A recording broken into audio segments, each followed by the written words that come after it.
Siempre me he detenido a observar los rostros y las miradas de los médicos cuando auscultan al paciente. Es toda una experiencia examinar al examinador, grabarse en la mente los gestos que hacen al escuchar los sonidos del corazón, la forma intranquilizadora en que a veces menean su cabeza ante el espasmo de una tos, la corriente eléctrica que sus manos pulcras transmiten a sus ojos cuando palpan algo, y la mirada severa siempre lo devuelve en un gesto indescifrable. Tan primitivos se vuelven los enfermos ante esta suerte de chamanes modernos que son los médicos. Tan primitivos son sus pacientes como deliberadamente misteriosos son los profesionales de delantal. Pero, ¿cuál es en definitiva el rostro verdadero de esos seres de blanco? Momentos de tanta trascendencia, circunstancias de semejante presión para los enfermos disparan a veces las ansiedades más extravagantes. Y en ocasiones, entre esas ansiedades se cuelan mitos y personajes furtivos, a veces reales, y otras sobrenaturales, casi siempre peligrosos, porque son capaces de hacer de verdad estragos con los indefensos pacientes.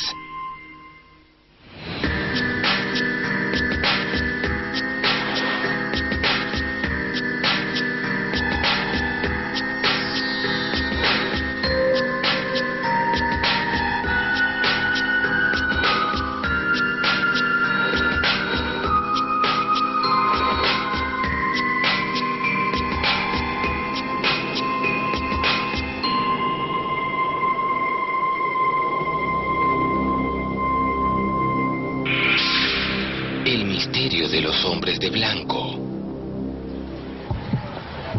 El primer caso me lleva a pleno centro de Buenos Aires, Argentina. El sujeto de nuestra historia opera en una de las zonas más movidas y más densamente pobladas de la ciudad, donde funciona desde el siglo XIX un gran hospital.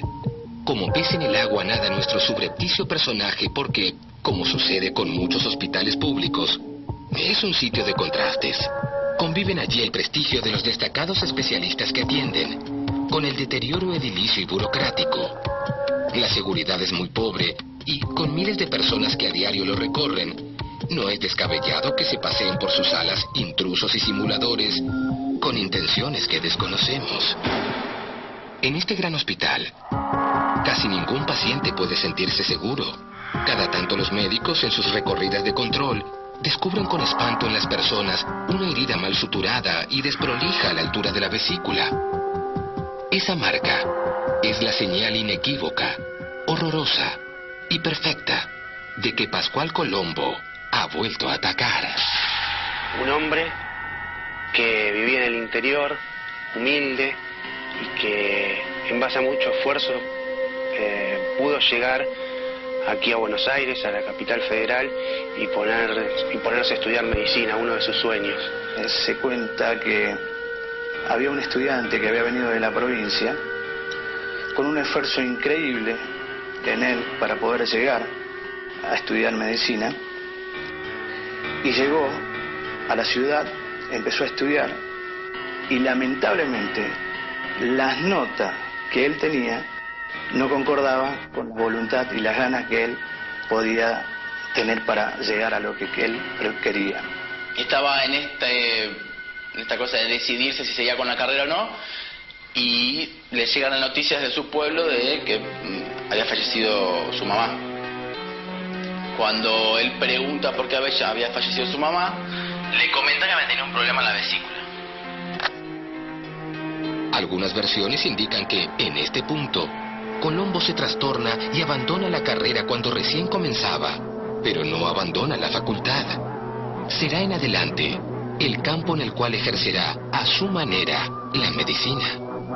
Desde entonces, armado con sus implementos quirúrgicos, Pascual Colombo deambula por los pasillos del hospital. En el hospital, muchas veces, los médicos, cuando hacían sus recorridas habituales, encontraban en los pacientes heridas raras, ¿no? O sea, heridas suturadas y mal suturadas a la altura de la vesícula. Cuentan que él, algunas noches sí, otras no, por esta accesibilidad que tiene, que es un hospital muy viejo. Recorrerlo de noche es como que inspira miedo. Pasa por algunas habitaciones y le saca la vesícula a la gente, digamos. Todo lo relacionan por ese sentimiento raro que le quedó cuando falleció su mamá y él estaba acá en Buenos Aires. Personalmente nadie lo vio, nunca nadie lo pudo encontrar, nadie puede decir que tuvo un contacto cara a cara con él, pero la leyenda en el hospital, donde realmente pasan miles y miles de personas por día, existe. Allí Pascual Colombo hizo todas sus cosas, allí Pascual Colombo se hizo famoso, pero es un famoso del mito, el mito que nadie pudo verlo personalmente. Sin embargo, las vesículas abiertas de los pacientes se conocieron. Nadie puede precisar con exactitud si es una espectral aparición o pertenece al mundo de los vivos.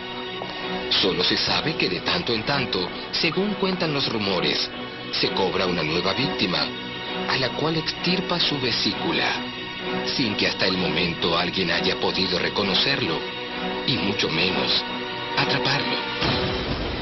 Muchos en el hospital niegan su existencia. Dicen que la historia fue lanzada al ruedo en tiempos en que el ingreso en la carrera de medicina se volvió irrestricto y, supuestamente, echan a rodar el rumor para advertir sobre los peligros de permitir que cualquiera se convierta en estudiante de esta profesión. Yo creo que es un mito realmente, o sea, para mí no ha existido nada de esto, sino son cosas que se ponen en el camino para trabar ciertas posibilidades. Los pacientes aparecían con esta herida, pero alrededor de ellos, digamos, no había rastros de sangre, ellos decían no sentir nada, que habían pasado una noche totalmente tranquila. Entonces te presenta esta dualidad de creer o no creer, digamos, según de qué parte escuchás de la historia, te resulta más creíble o no. Puede surgir la duda en cuanto a que nadie lo conoció personalmente, pero están los hechos y por eso yo creo que Pascual Colombo existe. Me pregunto entonces, si Pascual Colombo existirá realmente, con su barbijo y su macabra colección de vesículas, o será simplemente el nombre que reciben el miedo y la inquietud que generan. Además, el saber que uno, como paciente quirúrgico, queda anestesiado, indefenso por completo, en cierto modo muerto en vida, a merced de los médicos. ¿Qué clase de poderosa e inconfesable atracción ejercen las vísceras humanas sobre este falso médico? ¿Cuán sórdidas pueden ser las motivaciones de algunos jóvenes para elegir una profesión donde el cuerpo humano puede ser examinado y manipulado como si se tratara de un reloj? Las preguntas me llevan a otra historia que escuché de boca de algunos estudiantes de medicina, paralizado por su desenlace verdaderamente macabro.